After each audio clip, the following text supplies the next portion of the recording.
Président, ministre, collègues. Kayleigh a 7 ans. Alors qu'il chahute devant la télévision, il échange un bisou avec l'un de ses copains. Sa mère, effondrée, l'emmène alors voir le pasteur qui annonce qu'il est possédé par des démons de l'homosexualité. Va alors commencer pour l'enfant un véritable calvaire. Après de nombreuses prières et veillées religieuses sans effet, le pasteur et ses parents le soumettent à des exorcismes au cours desquels il subit des traitements inhumains et dégradants. Il décide alors de jouer la comédie pour que cessent ces maltraitances. Kayleigh est contraint de simuler des transes lors des exorcismes, il gomme sa personnalité et nie sa sexualité jusqu'à sa majorité pour que sa famille le laisse en paix. Jade.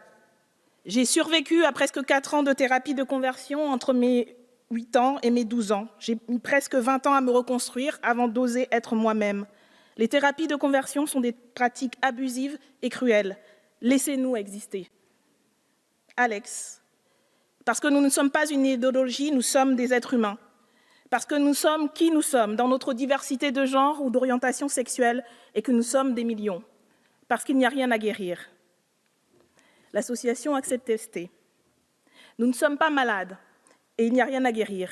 Et aucune maladie, handicap ou expression de la diversité humaine ne justifie les soins sans consentement, la privation des libertés, les inégalités en droit et en dignité. Lucie. L'amour ne se guérit pas, ni ne se soigne. L'amour se propage, et nos amours sont magnifiques.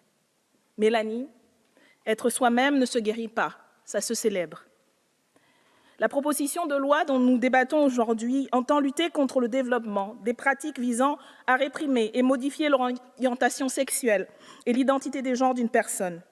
Par la création d'une nouvelle infraction réprimant ces pseudo-thérapies dites de conversion et l'introduction de circonstances aggravantes pour les crimes et les délits, il s'agit de faire condamner plus fermement et systématiquement ces activités qui se rapprochent de l'exercice illégal de la médecine et du charlatanisme.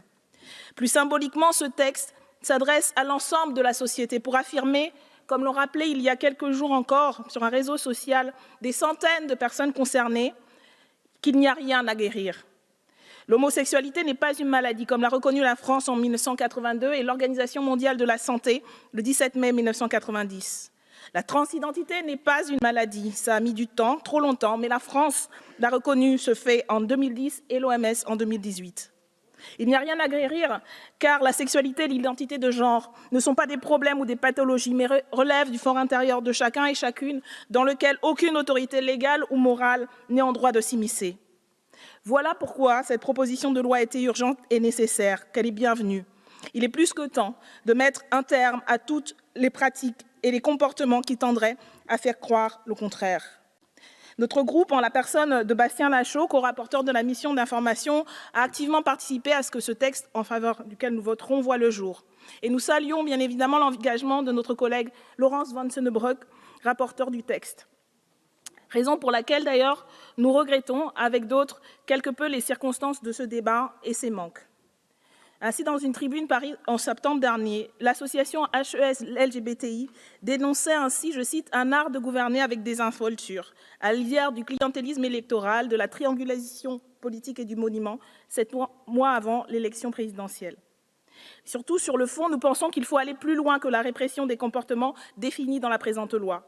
De trop nombreuses pratiques institutionnalisées, légales, continuent de porter atteinte à l'intégrité physique et psychique des personnes LGBT+, mais que cette proposition de loi ne remet pas en cause. Je donnerai 2 exemples. La psychiatrisation des parcours de transition des personnes transgenres. En effet, ces personnes sont toujours contraintes de passer devant une équipe médicale pour pouvoir engager leur processus de transition et bénéficier du remboursement de la sécurité sociale dans les traitements et l'opération. L'effectivité du droit à opérer une transition est ainsi remise en cause. Les mutilations sexuelles des personnes intersexes. Il est urgent de garantir l'application du droit en rappelant que les opérations chirurgicales nécessaires sur les personnes intersexes ne peuvent se faire sans le consentement express de la personne intéressée, sauf en cas d'urgence vitale. Plus généralement, il manque également un aspect que nous jugeons essentiel à ce texte, la prévention, qui passe par la formation des professionnels de santé, l'éducation à la sexualité et à l'identité de genre, aux droits fondamentaux et aux discriminations. Mais cela demande des moyens humains et financiers qui ne sont pas suffisamment au rendez-vous. Il faudra donc, et nous y engageons et à travailler, remettre l'ouvrage sur le métier pour combler ces lacunes.